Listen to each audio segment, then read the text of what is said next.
Hey guys, this is Sean from IELTS Education, and today we're going to discuss IELTS listening. A lot of times we struggle with it because in immigration, the biggest requirement is an 8 in listening, whereas other modules are required to be at a 7. Therefore, listening in IELTS becomes a little hard. However, there are some really good strategies that you will find online anywhere. So let me mention the common things that people say. One is that you should, first of all, during the starting time, when you're given the instructions, you're being told that this is the IELTS exam, and then you have 40 minutes, you have 40 questions, etc. All those instructions are always the same. So you don't have to waste your time listening to that. What you can do is you can look at the questions while the instructions are being given. This way you'll be ready to answer them when they come because you're already preparing by looking at the questions.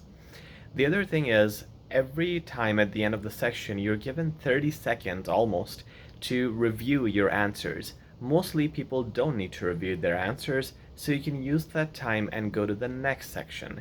So utilize that time, go to the next section, and read the questions there so you can prepare for the next section. The other common strategy is how to use the time that is given at the end. So if you're still doing this exam on paper, you will have 10 minutes to transfer your answers to the answer sheet. That is a lot of time. If you're doing it online, I believe you have only 2 minutes to double check your answers. Now, when you have this time, a lot of people change their answers. This is wrong. Never do that. I have practiced this with so many students, and I know that whenever people change their answers at the end, they get the wrong answer. Okay, the reason is because now at the end you don't remember what was exactly said, but when you were marking it, you know 100% what was being said.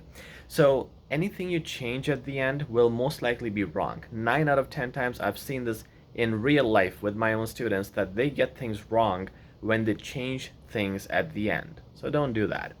What you should change are spellings. If you feel you can fix a spelling or a punctuation, you can do that. So that's the only thing you should do at the end in terms of changing the answers.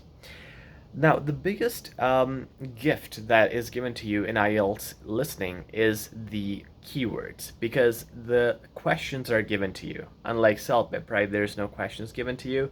In IELTS, questions are in front of you. So all you gotta do is look at the keywords in detail.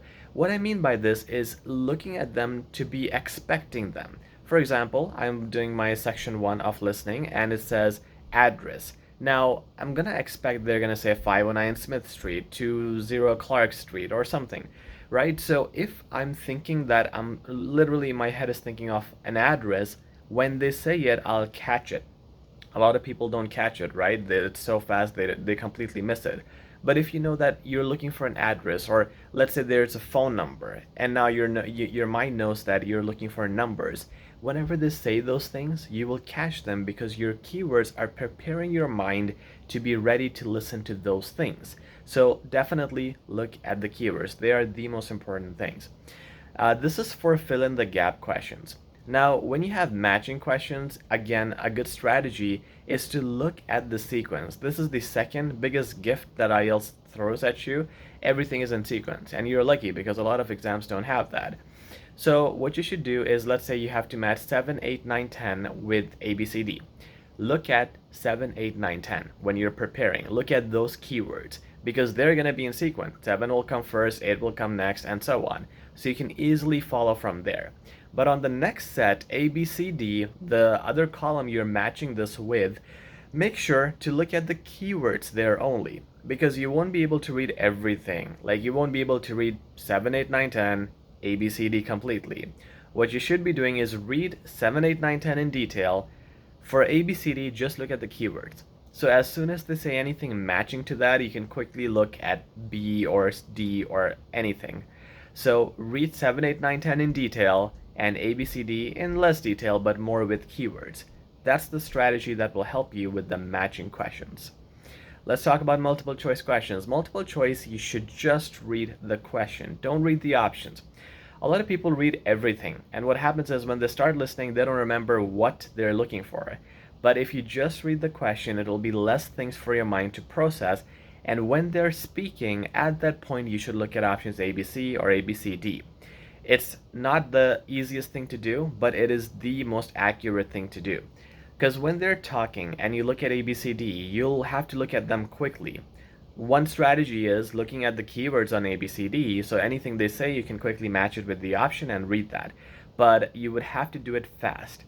However, even if it's difficult, it's best to do it this way, because mostly what happens is people don't even realize what question is being asked because they read everything in preparation. So in preparation, don't read everything, just read the question. So when they're talking about the options, you at least know what you're answering, right? So understanding the question is important. Read the question only during preparation, and when they speak, at that time, you look at the options and match. When it comes to the table, tables are easy because tables always go in IELTS from left to right. So there are some columns, there are some rows. The left column will be set first, then the right, then the extreme right, then bottom, again left to right. It always goes in that sequence. And of course, you can follow the number of questions. Question 1, 2, 3, 4. Of course, they will be in sequence. So you can follow tables easily.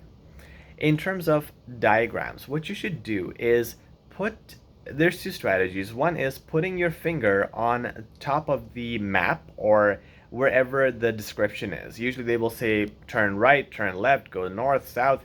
If you have your finger there, you will be able to navigate where they're going, and you can follow their movements. The other thing is, let me just adjust this for a sec. Yeah, the other thing is your head's position. So what they do is they're very smart. They'll say, okay, go here, turn left, move straight, and so on. And then they'll say on your left, you will see the cafe. You don't know where your left is because you don't know where your head is facing, right? So if you imagine an imaginary head, they say go straight, turn right. Now from the second cross street, turn left. So you know your head is facing there. And now if they say towards your left, you know what your left is. So imagine an imaginary head floating with their directions, and you'll be able to navigate. The final thing I'm going to say is look at 2 questions at a time, especially when you go to sections 3 and 4. Sections 3 and 4 are fast. Usually with section 4, I've heard people saying that I was at question 31 and they finished the whole thing. I didn't even realize that they went to 32 and beyond.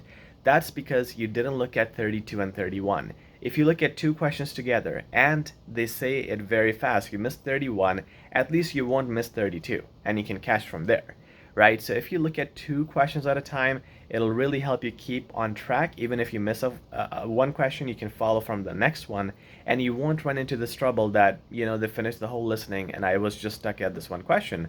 I never knew when they were going to say it. Okay, so make sure you look at 2 questions at a time. Oh, and one last thing, sorry. Paraphrasing. So of course you probably know this doing IELTS. When they're saying that Bob ate, and then there's this gap, the answer is chocolate. Bob ate chocolate with Sarah.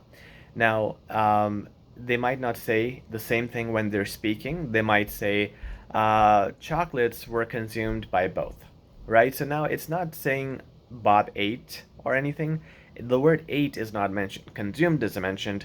So of course, keep your mind open for paraphrasing. They will replace the words, especially in sections 3 and 4. So keep the concept in your brain, but remember it could be paraphrased, and be ready for that. That's all the tips I have for you guys today for IELTS listening. I hope this helps. If it does, please subscribe, please like the video and share it with your friends. Until next time, this is Sean from IELTS Education. Take care.